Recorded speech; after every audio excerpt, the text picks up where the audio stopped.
А кардинальное различие, наверное, в типе людей, с которыми мне теперь приходится иметь дело, потому что юрист это совершенно не то, что творческий человек, и наоборот.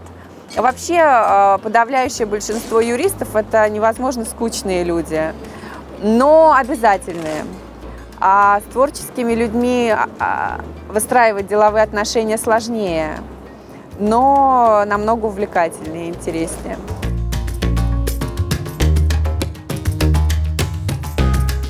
Моя дочка называет меня профессиональной мамой. Но профессии у меня две, если серьезно. Я и юрист, и композитор. Меньше чем через год я заканчиваю Московскую консерваторию. Параллельно я развиваю свой авторский проект Sato Project как продюсер и композитор. И сейчас, конечно, в первую очередь я себя позиционирую людям как профессиональный композитор, потому что почти все свое свободное время я пишу музыку. Ну а забыть о том, что я юрист, мне не дает сама жизнь, потому что регулярно возникают вопросы, которые требуют юридических решений. Необходимость заключения различных контрактов, о защите интеллектуальной собственности, о защите авторских прав. Я депонирую право собственности на свои произведения. Я заключаю контракты с различными музыкальными контрагентами, с продюсерами, аранжировщиками.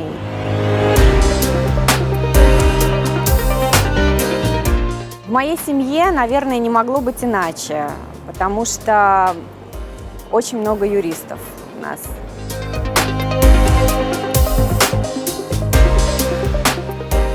Музыка ко мне пришла в возрасте 5 лет. Родители меня отдали играть на скрипке фортепиано, когда мне было 5 лет. И нотную грамоту я узнала раньше, чем научилась писать и читать. А решилась поступать в консерваторию достаточно легко, когда пришло понимание, что это именно то, чем я хочу заниматься.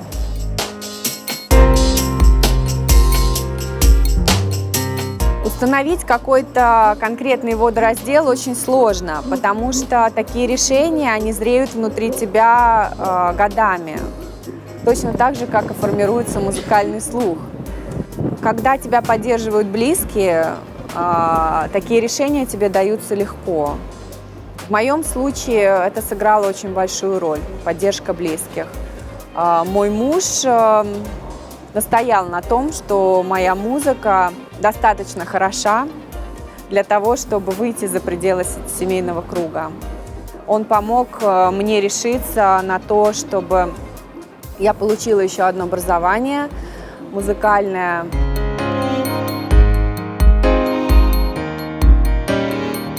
Различные заманчивые предложения, которые поступали от разных рекрутинговых агентств, предлагающих интересные позиции в разных юридических компаниях. А помогала двигаться вперед и помогает идти вперед мне прежде всего вера в себя, победа на конкурсах композиторских, одобрение и поддержка моих преподавателей в консерватории и друзей и родственников.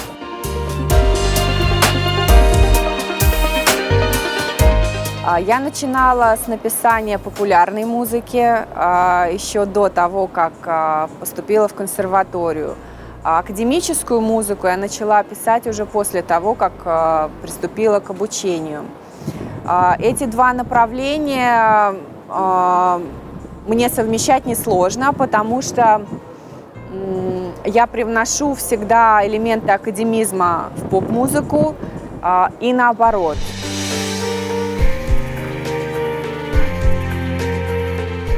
Аудитория наша – это люди с очень развитым музыкальным вкусом. Те люди, которые любят все изысканное. Если говорить бытовым языком, это не продукт масс-маркета. Очень часто я слышу, в основном от обывателей, о том, что мне нужно идти в сторону упрощения музыкального материала, который я пишу.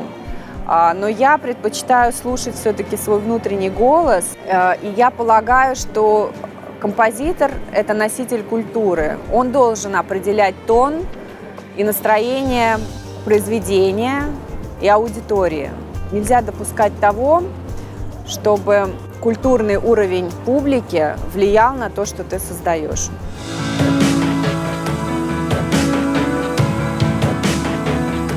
Супруг действительно юрист, но он так же, как и я, получил еще одно образование, оно литературное.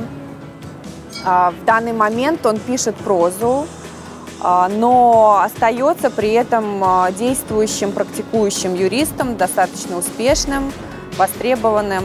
Но я не исключаю, что со временем литература вытеснит право из его жизни, так как это произошло в моем случае. Когда мы учились в аспирантуре юридического факультета МГУ, нас сближал общий круг интересов и права. А сейчас нас притянуло еще больше друг к другу творчество и различные совместные творческие проекты.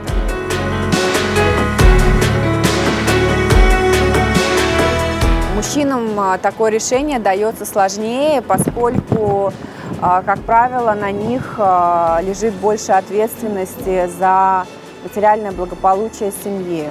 Если мужчина, будучи уже востребованным и состоявшимся в какой-то определенной профессии, начинает какое-то второе параллельное интересное ему дело, это значит, что это именно то, что близко его душе.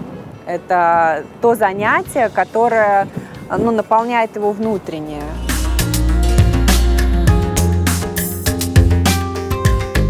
Этот совет, который я сейчас дам, его можно дать не только юристу, а человеку любой профессии, который понял, что занимается не своим делом.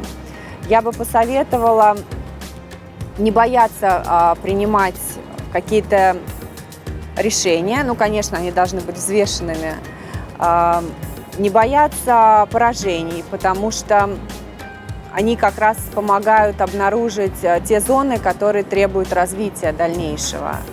Но главное находить в себе силы двигаться вперед и обязательно реализовывать свои способности, свой талант, потому что любая нереализованность, она в дальнейшем, она всегда отзовется болью.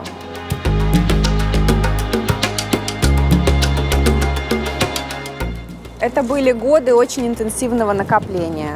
Все эти годы, которые я училась на юридическом факультете, преподавала в аспирантуре юридического факультета, была соискателем, работала в юридическом департаменте. Все эти годы дали мне, безусловно, очень много. Прежде всего, я им благодарна за людей. Я благодарна за тот опыт, который мне сейчас очень сильно помогает в моей текущей деятельности. Прежде всего, это опыт администрирования, это опыт профессионального ведения переговоров, это умение доводить начатое до конца.